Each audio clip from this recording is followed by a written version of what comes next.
Hello and welcome to the BYU Family History Library webinar series. We're glad you could join us today. I'm Olive Esplin and I'll be your host for this webinar. If you have technical difficulties during this webinar, please use the chat box and I can address your concerns.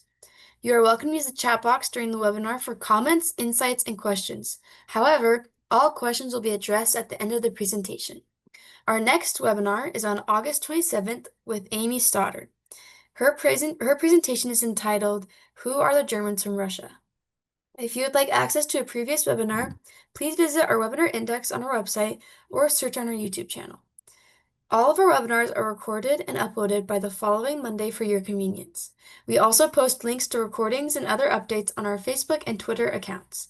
For today's webinar, we are pleased to hear from Rachel Derenthal, who will be talking about Wrong Until Proven Right, Think Like a Genealogist. Before we begin, here's a little bit about our speaker. Rachel is a professional genealogist with over 8 years of experience working for leading genealogy companies, including Ancestry.com and Legacy Tree Genealogists. She previously served as a research manager at Ancestry.com and as both a project manager and researcher at Legacy Tree. Currently, she provides contract research for Ancestry.com as well as private clients. Her expertise lies in 18th and 19th century East Coast research, with a focus on breaking through brick walls and tracing immigration stories. Rachel also specializes in research across England and several southern U.S. states, bringing depth and precision to complex genealogical challenges. If Rachel is ready, we will turn the time over to her. Okay, great. Thank you, Olive. I appreciate that. So I'm excited to be here with everyone today to go over kind of the mindset that you need to have to be an excellent genealogist. And I did, let's see if it will let me. We had some issues earlier. There we go. So I did have an about page. If you have any questions about the introduction that Olive gave or how I got to where I am now as a genealogist, feel free to ask in the chat as we go along. If you have any questions about me, currently I work for a law firm. I'm a case manager as well as contract researcher for Ancestry. Okay, so let's dive into it. So first things first, let's talk about mindset. A lot of times what I see or hear from clients is they saw something on somebody's family tree and they assumed that it was right. What I want us to do with our mindset is shift that from kind of the innocent until proven guilty mindset that a lot of us have to it's wrong until proven right. And how do we prove that something's right? The main way is sources. So the first question that I want you to ask yourselves when you're diving into your own family history research, or maybe you have a client, is are there sources? So when you're looking at their family tree, does this ancestor have any sources listed for them?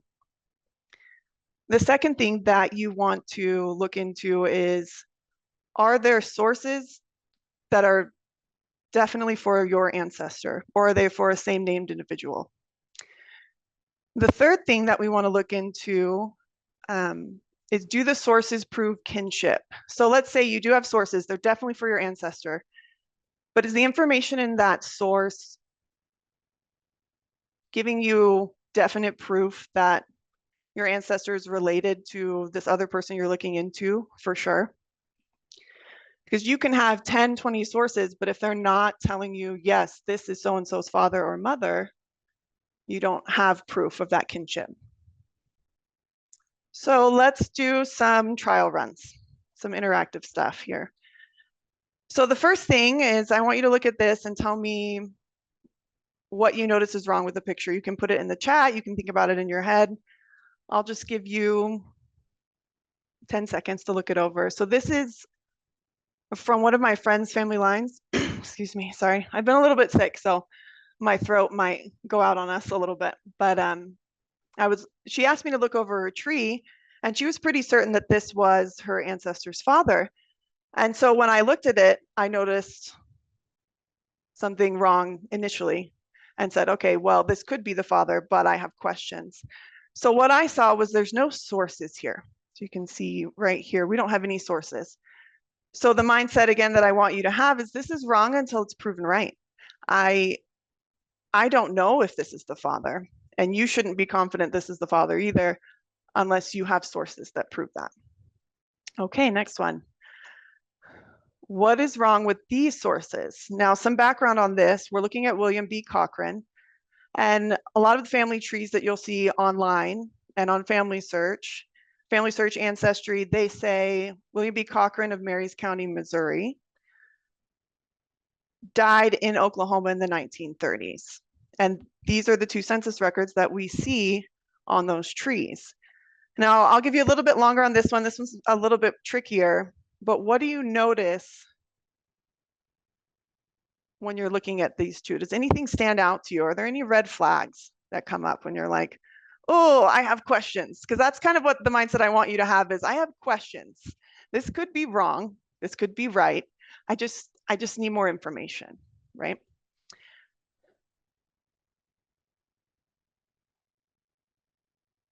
So I'll tell you the first thing that I saw when I looked at it was the wives' names are different. Now, that doesn't mean this isn't the same family, because people die, people remarry.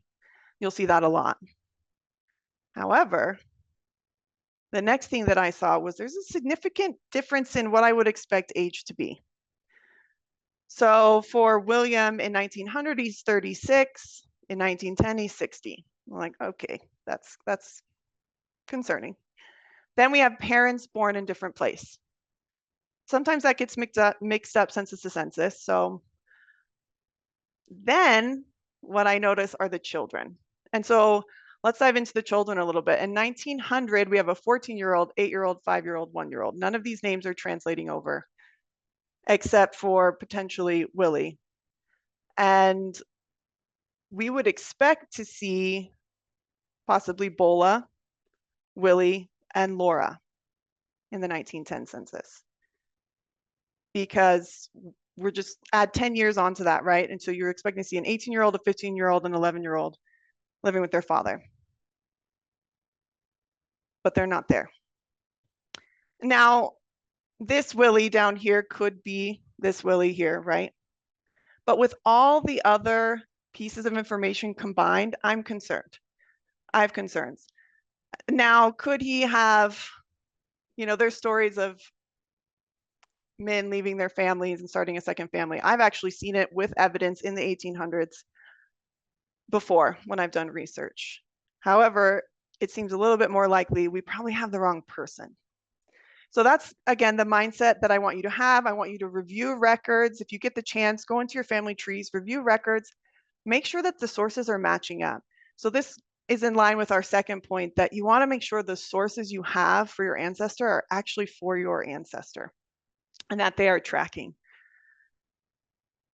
Okay, the next one, what is wrong with these sources? Now, this is Benjamin Abbott and his proposed father, William Abbott Peterson.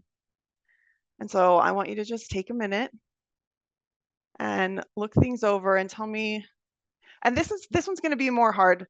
This is going to be harder for those of you who have not really done a lot of genealogy work and are like instantly familiar with what information is in these census records. But take a stab at it, even if you're not a professional genealogist. It'll be good to kind of think about it and review for a second.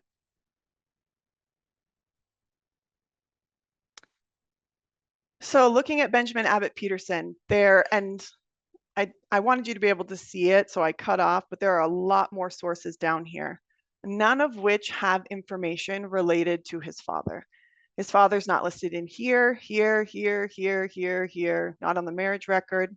The profile picture is actually an obituary, and the obituary says that he came from Southern Ohio with his mother, which is an unusual wording if his father was still alive, but it says just with his mother specifically as a young boy. So that tells me a few things. One, this is going to be really difficult to find his father, considering the time period that we're working in. His father might have died when he was young. They could have divorced, could have abandoned the family. We don't know. But what we do know is that these sources don't prove that he's the father. We can also do the reverse. We can look at the proposed father and say, okay, what sources do we have here? Well, these compiled service records are not going to tell us who his children are. So looking at this, and this is again another one where everyone is confident and even speaking with relatives. This is actually my own family line. One of them, speaking with relatives, they are confident, and there's nothing you can say to deter them from that. However, there's no evidence to prove that William is his father. Okay, so taking all of that and thinking about all of that in your brains, we are going to jump to a really fun case. This is for Josiah Howe. This is, full disclosure, one of the first cases I ever worked on. And it's near and dear to my heart. It's in the South, so I actually cut my teeth in genealogy research in the South. I'm from Texas. Now I primarily do New Jersey, New York, Pennsylvania, and immigration. But this is where I started. And some background on Josiah. So he is born in Southern California, South Carolina, about the 1820s, married to Nancy E. Coker. We do know that that marriage occurred and that that is her maiden name from children's death certificates. I didn't include that in here, but if you wonder about it, that's why we put it here, as we're confident in that. And then he died in the Civil War. So the goal was to learn about military service and his death. So just to show you, we have the 1860 census. We're in Dale County, Alabama. This is what the family looked like in 1860, right before the Civil War.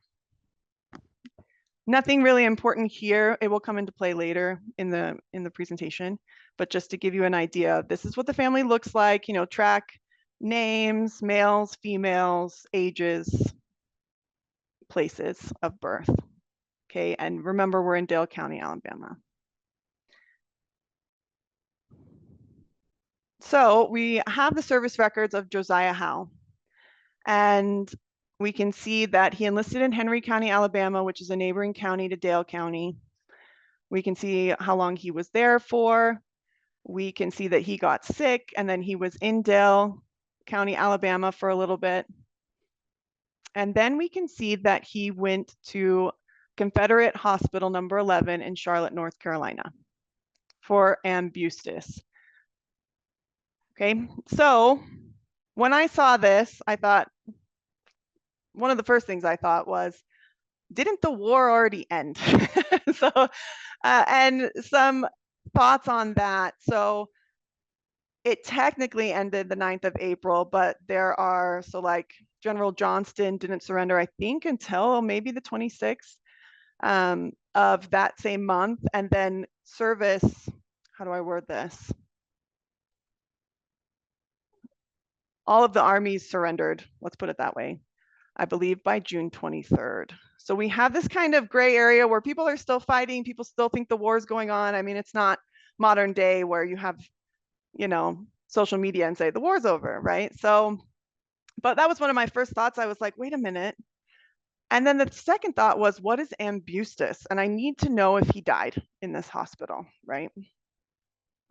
So a plug for your local genealogical societies, historical societies, and libraries. So the Charlotte Library has the original hospital records. So sometimes you won't, I believe the National Archives also has these, but sometimes it's easier to just check locally. And because all I had to do here was email the librarian and he sent me these copies. It was free and it was fast. So consider that. Checking with the local genealogical, historical societies, libraries. Sometimes they work hand in hand, and then the county clerks. So just a plug there. But I wanted, and I know it's really hard to see. This is the best that I got from him. But this is Josiah Howe. And you can see here, he's there for Ambustis. And then down here, this is the continuation of the book. He was transported April 27th. No notation that he died in this hospital. We also have O.P. Spencer and John Whitehead from the same regiment. Something to also note is at this time, it was common for them to recruit from a geographical area and for those men to serve together. And so and that will come into play as we continue looking into this. So going back to just kind of the theme of the presentation, I have questions because he didn't die. We're at the end of the war. I need to know what ambusis is, which you can see down here. It's burns. So he was burned, but I mean, how badly? What was he dying? We don't have that information, but I'm starting to suspect he didn't die. And so, yeah, I have questions, which is the mindset that I want you guys to have when you're doing your own research. So, plug for state censuses. I wanted to see if Josiah Howe lived, and I didn't want to see him in 1870. I wanted to see, because maybe he died before 1870. Maybe he did live, but then he died, and that got lost in translation over time, and people said he died in the Civil War. I wanted to see as close to that hospital stay as I could. So the 1866 Alabama State Census, I'm looking in Dale County, Alabama. If you remember, that is where he lived in 1860, where he stayed when he was sick during the war.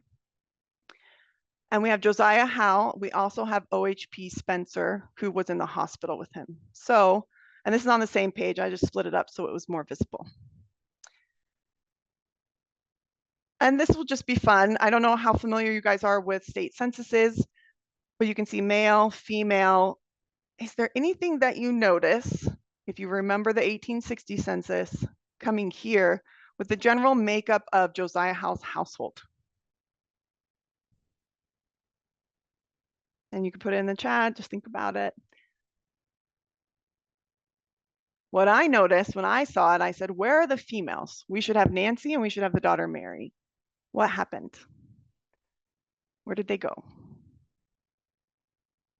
Okay, so we're going to keep that in mind. So the next thing that I did, so Confederate soldiers don't have, in general, federal pensions for their service in the Confederacy. But states often will provide pensions for Confederate service. So this one, and we might just read it. So Josiah Howe was a soldier in the Mexican War. So the minute I read that, I said, oh, great. If he's alive, he probably has a pension, a federal pension for the Mexican War. So something else to consider when you're doing research, it's really good to have a grasp of major events in the country that you're researching, like wars, major outbreaks, revolts, things like that. And so Josiah Howe just happened to be in that sweet spot where he served in both the Mexican War and the Civil War. He was the right age to do so. So that's the first, I was like, hallelujah, we have a federal pension, because the state pensions for the Civil War can be hit or miss with how much information they give you. So then it says a few years ago he died. So he died in 1898, to give you kind of a time frame. And he left a widow. He accrued a pension, it went on the roll, but here's the kicker. Before his marriage to the present widow, he had married one Nancy Coker, and about the year 1866 was divorced from her in Dale County, Alabama, but on account of the destruction of the records, am unable to procure a certified copy of decree. So the courthouse in Newton burned down around this time. So, which is also common if you're doing Southern states research around the Civil War, or in general in the Southern states. It's kind of, yeah, a typical joke among genealogists that it's tough out there when you do Southern states research, because there's a lot of natural disasters and fires that occur in the courthouses. So now I have more questions. I said, okay, this is definitely our guy. We have Nancy Coker, but he didn't die. They got divorced, and I need more information. I need to know what happened. Cue federal pension file for Josiah Howe in the Mexican War. And I also, I'm still in the back of my mind, I'm like, is there a possibility we have the wrong Josiah Howe? So I don't think so. At that point, I was like 90% sure. But after reading through the pension, which I'm only showing you small portions, this is over 100-page pension file. There was a lot of back and forth with the second wife, who could not prove that she married him or that the first wife and him got divorced. And it was kind of sad. Lots of affidavits, lots of pleading, lots of letters from her. And in the end, she died before she got the pension. So it's a sad ending on that. But as a genealogist, it provided a ton of information about the ancestor, which was it was a lot of fun for me and a lot of fun for the clients as well. So keep in mind, don't mix this up, because I found myself doing that sometimes between the military information we have from the Civil War versus Mexican War. We're in a different location. He lived in Georgia, and in other parts of the pension, he says, I lived in Georgia here, I lived in Alabama here, I lived in Florida here. So we do have that kind of timeline with the different locations to know, like, this is the same man. And what is really fantastic here is, and something, a plug for pension files, because it's difficult to get exact birth dates sometimes. We know that he was born in Edgefield, South Carolina on the 4th of August, 1826. So fantastic. And then when we continued research on this, we could jump over to Edgefield and start digging in there for, taking the line back. So pension files are amazing. The other part is, he says here, the maiden name of my wife was Nancy Coker. He talks about when they got married. He talks about when they got divorced and where, and then the maiden name of his current wife, who also happens to be named Nancy, which could be some confusion. Could be why we have some confusion on family trees. Okay, so this one it's probably a little bit too small to read, but this is an affidavit from someone who knows Josiah, William W. Cooper. And it says Josiah Howell married Nancy Coker, gives the date that they separated on or before 1865 to 1866, around that time. And this is where we get why. So, procured a decree of divorce from said Nancy Howell, nee Coker, on charge of adultery or taking up with another man. Then he says, I never saw that decree, but it was well known in Newton, in the vicinity of Newton, in this city in Dale County, that they were divorced and they never lived together again. And something else that kind of helps confirm we have the correct person. So another methodology thought is, while you are looking at these records, you don't just want to bank on one piece of information and say, yes, that proves it. I mean, sometimes it does, but always keep your mind open to other pieces of information you're seeing in records that can say, oh, that also supports this theory that I have, or supports this kinship, right? So note here, this is the widow. So this is the second wife, and she is letting us know that she married Josiah under the name Nancy Capps. Bonus points for anybody who recognizes that name.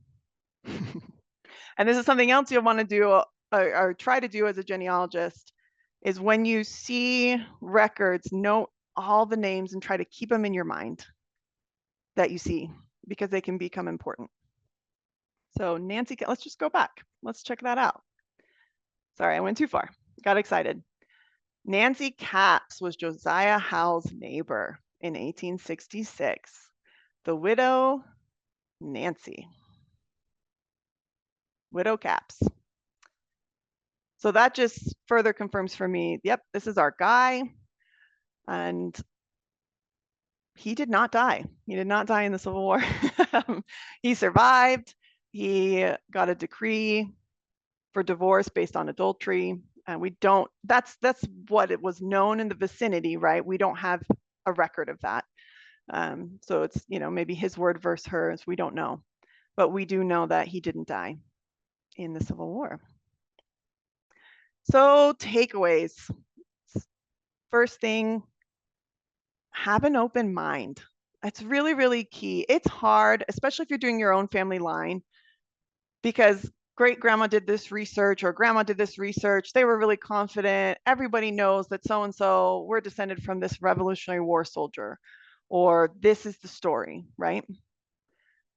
And I cannot tell you how many times that is actually not the story. Or you don't descend from that Revolutionary War soldier, but you do from this one that I found while I was researching this line, and keeping that open mind is what allows you to find some really incredible documents and the stories of your ancestors.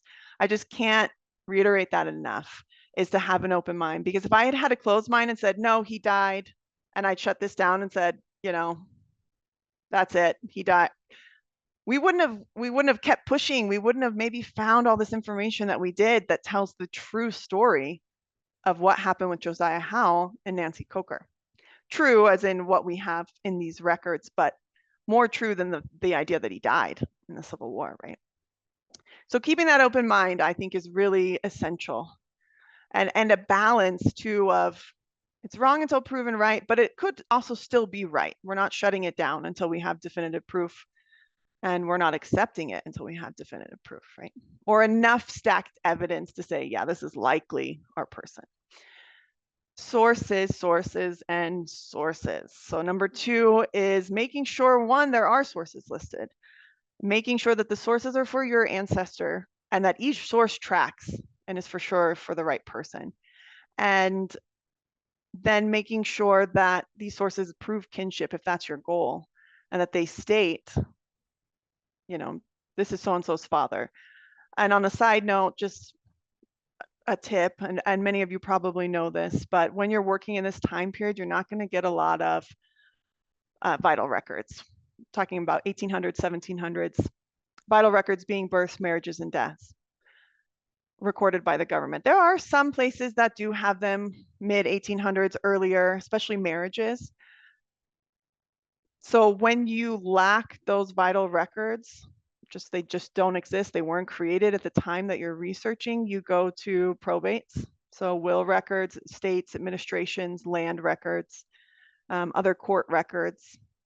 I've had some like divorce court records from the early 1800s that helped prove kinship. Just different, you have to go different avenues in order to prove it, but you can prove it. It's not an impossible task. It just takes a lot more legwork. And then 3 is just remember major historical events. Keep them in mind, because like in the example of Josiah Howell, if I wasn't really aware of the history of the Civil War, wasn't really aware roughly about when it ended, I might not have kind of triggered in my mind, wait a minute, he probably didn't go out and serve again. I don't know that he died. That was kind of the thing that kind of clicked for me. It was like, wait a minute, hold on. And so also just knowing the Mexican War, like if you were aware of the timeline of when these wars occurred and you knew how old he was, you could kind of track, okay, well, yes, he was a Confederate soldier, but he also served in the Mexican War. Possibly, let me see if there's any Mexican War service records, maybe he has a pension. So just kind of having those in the back of your mind can really help you find additional records as well. And that is it. Here's some contact information. The website is not up and running yet, but you can message me on Instagram or email me if you have any questions, any thoughts. I'd love feedback on the presentation as well. And ideas for future content. I am planning on putting out some content, starting YouTube, things like that. So ideas, things that you would find interesting would help me a ton. And yeah, we're open to any questions. You can put them in the chat, and hopefully, we have time, so ask away. Okay. Thank you so much for joining us today. We hope you will join us for our next webinar on August 27th with Amy Stoddard about who are the Germans from Russia. A recording of this webinar will be made available by next week. You can view that on our YouTube channel or on our website. If you have any comments or questions, you can always email us at fh_webinars@byu.edu or follow Facebook and Twitter. Thank you and have a wonderful week. Thank Thank you. you. Bye. Thanks, everyone.